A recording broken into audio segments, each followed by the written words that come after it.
Diamonds. Diamonds. Diamonds. These blue little rascals are one of the most iconic items in gaming. They're one of the most sought out items in Minecraft, being the most rare ore in the overworld, and are used for the most powerful armors and tools. The most efficient method for obtaining diamonds has been analyzed by fans over the many years of changes the game has gone through. And with the latest 1.18 update completely overhauling the terrain generation, I'd like to test this for myself. Minecraft developers Mojang have said that this update will provide different strategies for mining and make exploring caves more viable for finding ores. This rivals a fan favorite strategy being strip mining.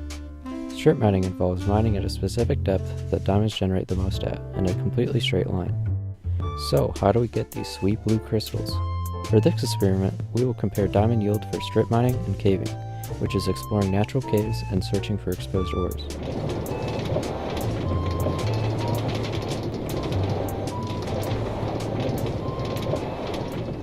Each caving session will begin at a randomly generated set of coordinates. 2 block tall strip mining will occur at Y level -58, and caving will begin at Y level 0, heading downward. Difficulty will be set to peaceful, to remove the variability of fighting mobs. All sessions will begin with the same inventory, including an efficiency 5 netherite pickaxe and shovel. There will be 5 mining sessions for both strategies, each 5 minutes long. Now, if you are allergic to big words like hypothesis and convincing evidence, or are unfamiliar with statistics language that sounds completely made up, please skip to this timestamp of the video for the results.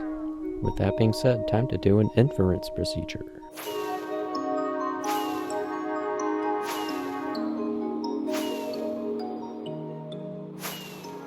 Our mu1 is the true mean amount of diamonds found in a strip mining session. Our mu2 is the true mean amount of diamonds found in a caving session. We will be testing the mean difference mu1 minus mu2. Our null hypothesis is that the true mean amount of diamonds for both strategies are the same. Our alternative hypothesis is that the true mean amount of diamonds for caving is greater than strip mining. And we'll be testing with an alpha level of 0.05.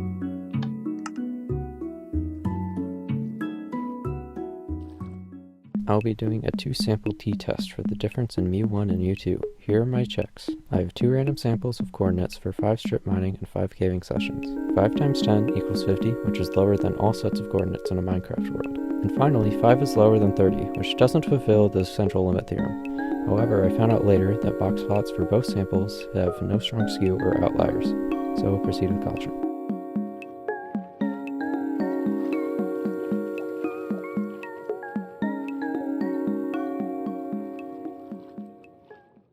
And with my experiment planned out, I collected my data. Here it is. On first glance, it's pretty surprising. But hey, let's not get ahead of ourselves. I need to be a professional statistician and complete the test. Here's the equation for the test statistic, but I just used my calculator. Because the p-value is greater than our alpha level, we fail to reject the null hypothesis. We do not have convincing evidence that caving yields more diamonds than strip mining. This result was quite surprising, and I wanted to run a new test to guarantee that strip mining is indeed more effective than caving.